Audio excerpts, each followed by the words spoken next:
दोस्तों, ऐसी ही मज़ेदार कहानियों का आनंद लेने के लिए आप वीडियो को एक लाइक और हमारे चैनल को सब्सक्राइब जरूर करें। दीपू के साथ आज मालिक भी उसके घर पर पधारे थे। उसने अंदर कदम रखते ही आवाज दी, अजी सुनती हो? आई। अंदर से उसकी पत्नी कलावती ने आवाज दी। कुछ ही देर बाद कलावती दीपू के सामने खड़ी थी, पर पति के साथ किसी अनजान शख्स को देखकर उसने घूंघट कर लिया। कलावती, यह राजेश बाबू है, हमारे मालिक। आज मैं काम पर निकला, पर सर में दर्द होने के चलते फतेहपुर चौक पर बैठ गया और चाय पीने लगा। पर मालिक हालचाल जानने व लेट होने के चलते इधर ही आ रहे थे। मुझे चौक पर देखते ही पूछा, क्या आज काम पर नहीं जाना?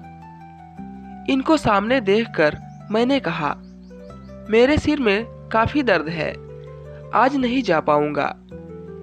इस पर मालिक ने कहा, चलो मैं तुम्हें घर छोड़ देता हूँ। देखो, आज पहली बार मालिक हमारे घर आए हैं, कुछ चाय पानी का इंतजाम करो। कलावती थोड़ा सा घूंघट हटाकर बोली, अभी करती हूँ। घूंघट के हटने से राजेश ने कलावती का चेहरा देख लिया, मानो उस पर आसमान ही गिर पड़ा। चांद सा दमकता चेहरा, जैसे कोई अप्सरा हो।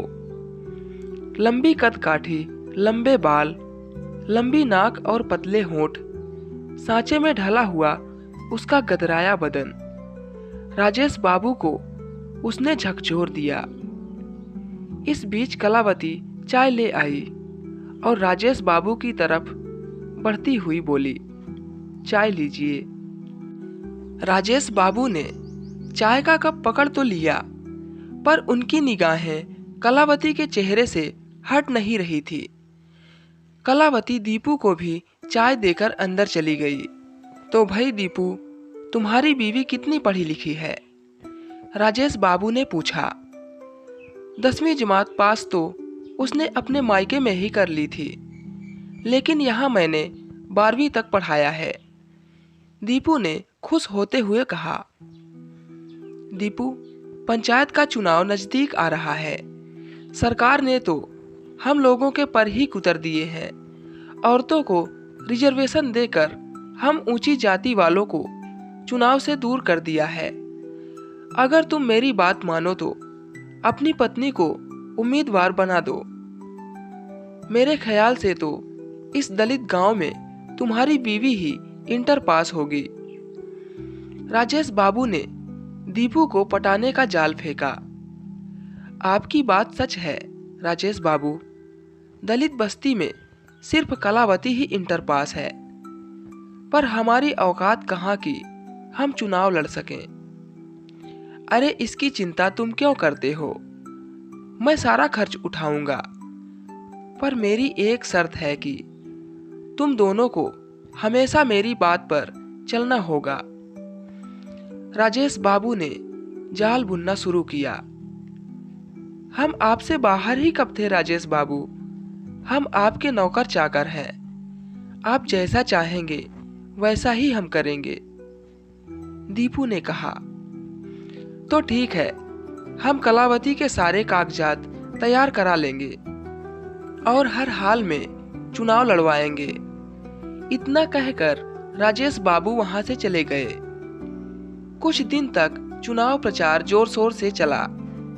राजेश बाबू ने इस चुनाव में पैसा और शराब पानी की तरह बहाया। इस तरह कलावती चुनाव जीतने में कामयाब हो गई।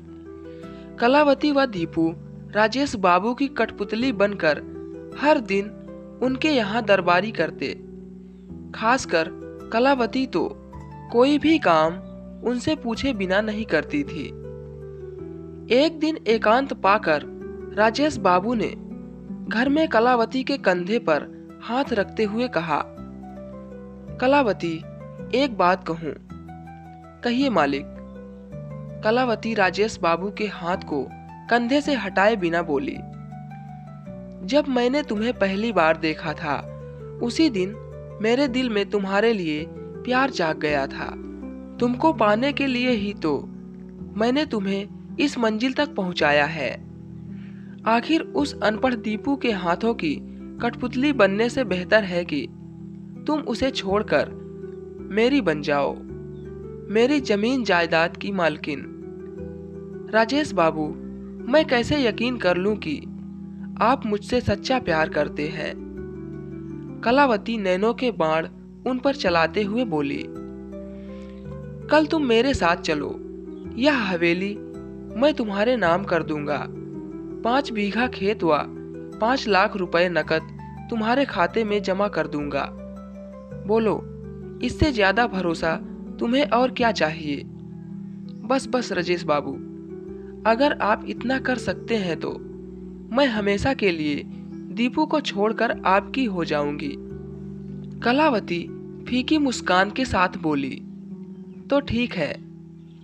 राजेश ने उसे चूमते हुए कहा, कल सवेरे तुम तैयार रहना। दूसरे दिन कलावती तैयार होकर आई। राजेश बाबू के साथ सारा दिन बिताया। राजेश बाबू ने अपने वादे के मुताबिक वह सब कर दिया जो उन्होंने कहा था। 2 दिन बाद राजेश बाबू ने कलावती को अपनी हवेली में बुलाया। वह पहुंच गई तो राजेश बाबू ने उसे अपने आगोश में भरना चाहा। तभी कलावती अपने कपड़े कई जगह से फाड़ते हुए चीखी, बचाओ बचाओ। कुछ पुलिस वाले दौड़कर अंदर आ गए तो कलावती राजेश बाबू से अलग होते हुए बोली, इंस्पेक्टर साहब, यह शैतान मेरी आबरू से खेलना चाह रहा था। देखिए, मुझे अपने घर बुलाकर किस तरह बेइज्जत करने पर तुल गया। यह भी नहीं सोचा कि मैं इस पंचायत की मुखिया हूं। इंस्पेक्टर ने आगे बढ़कर राजेश बाबू को धर दबोचा और उसके हाथों में हथकड़ी डालते हुए कहा, यह आपने ठीक नहीं किया राजेश बाबू। राजेश बाबू ने गुस्से में कलावती को घूरते हुए कहा, धोखेबाज, मुझसे दगाबाजी करने की सजा तुम्हें जरूर मिलेगी। आज तू जिस कुर्सी पर है वह कुर्सी मैंने ही तुझे दिलाई है। आपने ठीक कहा राजेश बाबू। अब वह जमाना बदल गया है जब आप लोग छोटी जातियों को बहला फुसला कर खिलवाड़ करते थे। अब हम इतने बेवकूफ नहीं रहे। देखिए इस कुर्सी का करिश्मा। मुखिया तो मैं बन ही गई, साथ ही आपने रातों रात मुझे झोपड़ी से उठाकर हवेली की रानी बना दिया। लेकिन अफसोस, रानी तो मैं बन गई, पर आप राजा नहीं बन सके। राजा तो मेरा दीपू ही होगा, इस हवेली का। राजेश बाबू अपने ही बुने जाल में उलझ गए। तो दोस्तों, ये कहानी आपको कैसी लगी कमेंट करके हमें ज़रूर बताएं। दोस्तों, वीडियो अच्छा लगा तो एक लाइक, और आप हमारे चैनल पर नए हैं तो सब्सक्राइब जरूर करें। तो दोस्तों, मिलते हैं अगले वीडियो में एक और नई कहानी के साथ। तब तक के लिए गुड।